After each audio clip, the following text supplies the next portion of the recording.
Personal naman na ininspeksyon ni Pangulong Noynoy Aquino ang ilang pantalan, paliparan na terminal ng bus. Kontento naman kaya ang Pangulo sa mga paghahanda ng mga ito para sa Semana Santa. Saksi si Teresa Andrada. Sa Pier 12 ng Manila North Harbor na una niyang pinuntahan, pinasok pa ni Pangulong Noynoy Aquino ang isa sa mga barkong nakadaong para i-check ang mga emergency exit at survival kit gaya ng mga life vest at rubber boat.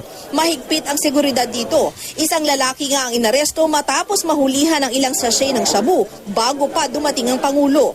Mula rito ay dumiretso ang Pangulo sa NAIA Terminals 3 at 4 kung saan ininspeksyon naman niya kung talaga bang epektibo ang mga x-ray machine na dinadaanan ng mga bagahe. Sinilip niya maging ang iba pang security check sa mga pasahero. Huli niyang binisita ang isang bus terminal sa Pasay City.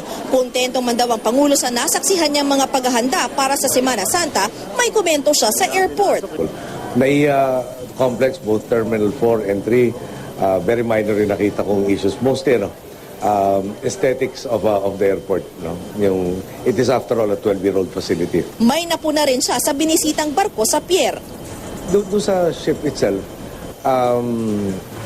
things I pointed out were, for instance, may mga signs na tells you where you're supposed to go, pero all in English. Tapos sabi ko baka naman dapat masimplihan yung instructions. Bago umalis sa istasyon ng bus, chinek din ng Pangulo ang tent ng MMDA para sa unang random drug at alcohol test sa mga bus driver at konduktor na isinagawa sa mga bus terminal. Bago pa man dumating ang Pangulo ay nasampulan na rito ang isang konduktor na namumula ang mga mata.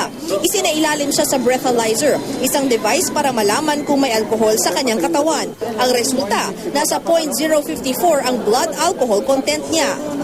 Dalawang puti lang naman kasi papahinga po kami, dahil minsan may kapatulog sa bus. Sa mga babiyay kami mamayang gabi pa, 8 PM po. Para makatulog.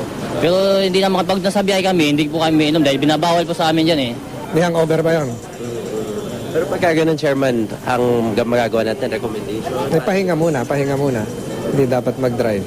Ang mga nagdegatibo naman sa breathalyzer diretso sa random drug test na isinagawa ng mga chemist ng Philippine Drug Enforcement Agency. May parehong pagsusuri ring ipinatutupad sa Araneta Center Bus Terminal sa Cubao, Quezon City, kung saan pila-pila rin ang mga driver at konduktor na voluntaryong nagpasuri. Wala namang nagpositibo sa random drug test dito. Teresa Andrada, ang inyong saksi.